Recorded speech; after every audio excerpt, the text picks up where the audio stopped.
Assalomu alaykum, yaxshimisiz? Meni savolim boshqa farzandim diagnozi aqliy rivojlanish orqada. Bu tema to'g'risida istoriyalarda aytib o'tdim.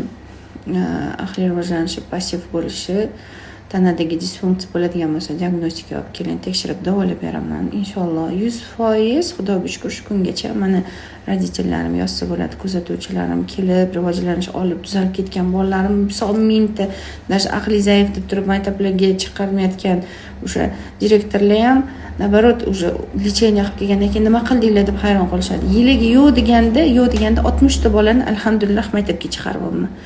Olmayaptikan, oddiy sog'lom bolalar maktabga chiqib, sog'lom hayot kechirib, yaxshi hayotda yashashyapti. ZPR tuzalib ketadi, ZR tuzalib ketadi, autizm ham tuzaladi. Qaysi ahmoqatda tuzalmaydi? Tuzaladi. Ildizini topilsa tuzaladi. Tuzatib olsa bo'ladi. Diagnostikaga olib kelasiz, tuzatib beramiz inshaalloh. Eng avvalambor Alloh bizni sababchimiz. Psixologiyasiga keladigan bo'lsa, istoriyalarda aytib o'tdim.